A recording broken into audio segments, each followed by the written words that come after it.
The Boys Season 5 Episode 7 was an absolute roller coaster of a semi-final episode, and if this was supposed to be the calm before the storm, then boys and girls, we are completely cooked. Because this episode wasted no time at all. Like, it just immediately started off with Homelander deciding, you know what, I'm done playing games. And the first thing Homelander decided to do with all this new power was to test the President of the United States' loyalty. And I'm sure you already know how that ended, because of course the guy being controlled by a psychopathic soup is definitely going to stay calm when Homelander starts questioning him. But all jokes aside, Homelander got rid of the president because his loyalty was not real, and Back actually confirmed that when she read his mind, and that was all Homelander needed to hear. The second he realized the president was not truly on his side, he became useless to him, and that is what made this scene so scary. It was Homelander proving that power does not even matter anymore unless he allows it to. It also showed us exactly where the world stands right now. Homelander can just walk into the White House, remove the most powerful political figure in the country, and nobody can stop him at all. But while Homelander is taking over the entire country, we also find out that Butcher has been working on an alternative plan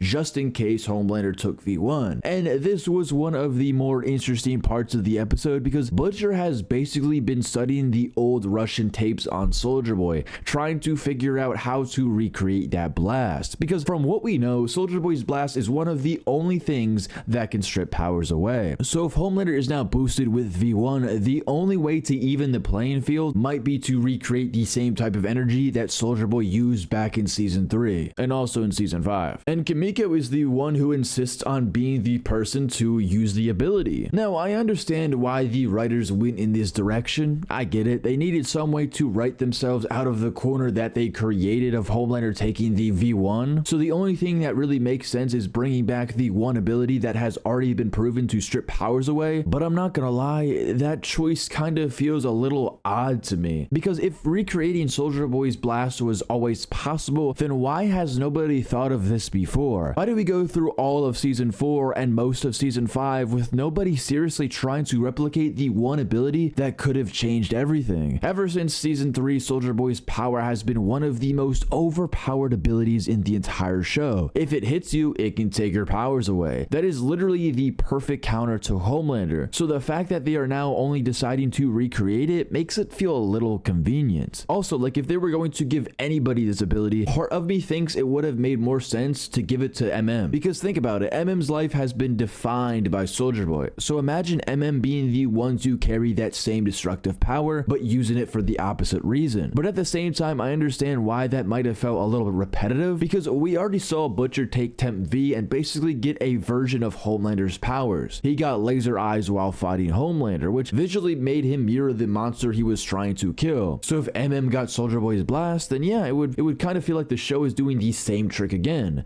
just with a different character. But the only reason I'm not fully against MM getting the ability is because the show decided to hand out Soldier Boy's power anyways. So if we're already going down that road, then we should just give it to someone else. But instead, Kimiko is stepping up, and I do understand the emotional side of that too, especially after what happens later in the episode. Because yes, let's talk about Frenchie. And I'm going to be real, I'm glad this episode finally killed off a member of the boys. Not because I hated Frenchie or something, because I absolutely did not. I kind of really like the character, but Frenchie has always been one of the most lovable characters in the group. But I'm glad the show finally had the guts to remind us that the main characters are not safe. We were long overdue for one of the boys to actually die, especially this close to the finale. And I'm glad this episode showed us that we are not getting a Stranger Things type of ending where every main character somehow survives, or the show leaves everything up to interpretation where the characters die or not. And Frenchie's death actually felt like a real death. It was not just the writers throwing in a random body because they needed to kill someone off ASAP. It actually helped push the plot forward and gave the characters a reason to lock in, and it also honored Frenchie as a character. Because if you really think about it, Frenchie has been struggling with guilt for a very long time, especially since Season 4 and even in Season 5. He has spent so much of his life trying to outrun the person he used to be, and when he sacrificed himself, that was like him trying to make up for everything he did in his past, and that was beautiful. It was not like Firecracker's death in Episode 5 where she just got her head smashed into the wing of an eagle statue just cause Homelander didn't respect her anymore. Frenchie's death had more weight behind it. And this is the kind of writing the boys can pull off when it really wants to. This is why it gets so frustrating sometimes, because the show is clearly capable of giving us powerful character moments. But then other times I'm sitting there like,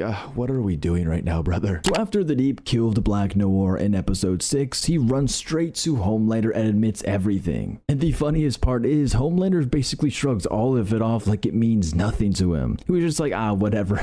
Oh, and by the way, I'm disbanding the 7. And the Deep was standing there like, wait, what? Then he begs for some kind of recognition and says that he's the only one who has truly ever been loyal to him. But Homelander just shuts that down immediately and tells him, don't get too ahead of yourself, pal. And as pathetic as the Deep is, it is kind of sad watching him spiral like this, because he genuinely has nothing left. And now, even after doing all the worst things possible to prove his loyalty from the previous seasons, Homelander still does not care at all. Then after that, the Deep is just sitting there throwing down a couple of brewskis, talking to his little sea life buddy, except even that relationship is gone now, because the entirety of the sea life still believes that he was responsible for the pipeline disaster. And he told him, if you step back into water, you are a dead man. And that is when you realize how cooked the Deep truly is. Then the episode twists the knife even more by giving him a chance to save someone drowning in the lake. But he refuses because he knows that if he goes into that water, he might die. So he just stands there and lets it happen while everyone around him starts mocking him for not helping. And then after that, we don't really get anything else from him for the rest of the episode. And I'm sitting there like,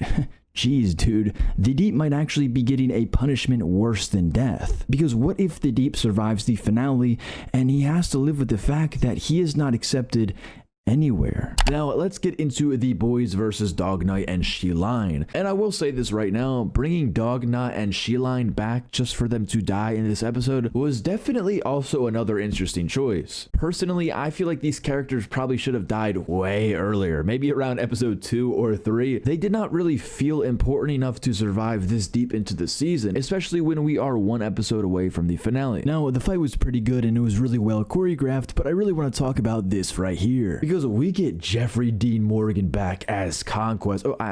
Kessler, of course. And whenever Jeff is on screen, dude, it's always such a great time. And the whole point of capturing Huey was trying to break him by telling him all these dark secrets about Butcher. But honestly, was really any of that surprising? I mean, come on, this is Butcher we're talking about. Whether he did or didn't do things, it kind of feels like old news at this point. Like Butcher, we all know Butcher's a bad guy, brother. His past, dude, that's kind of old news. But then they slime the shapeshifter and all as well. Now, I would like to give my prediction for what I think is going to happen in the finale. And the first thing I'll say is this. I think Butcher is 100% going to die. And I know the show is clearly not going for the exact comic book ending, because the Black Noir clone twist is obviously out of the picture at this point. Even if they are changing the path, I still think Butcher dying has to be part of the destination somehow. Because with Butcher, it has always felt like his story was never going to end with him walking away peacefully. This man has spent the entire show burning himself alive just to get close enough to Homelander. So if Butcher is the one who finally takes Homelander down, I don't think he gets to survive it. I think killing Homelander is going to take everything out of him, and the cost will be his life. But on the other side of that, I can actually see Huey and Starlight surviving the entire final battle and getting a happy ending together. And I know that is also close to the comic book ending in a way, but I think the show has earned it because the boys started with Huey, so in my opinion, it has to end with Huey as well. When his story began, Huey was just a regular guy who thought he was about to have a normal life. He was talking about moving into an apartment with his girlfriend and building a future, doing basically all these simple things normal people dream about. And in a second, all of that gets ripped away from him when A-Train runs straight into Robin. So to me, the most full circle ending would be Huey finally getting back to what he always wanted in the first place. Just a happy life with someone he loves. And I'm calling it right now, this finale is going to be the most brutal episode we have ever seen in The Boys out of all 5 seasons.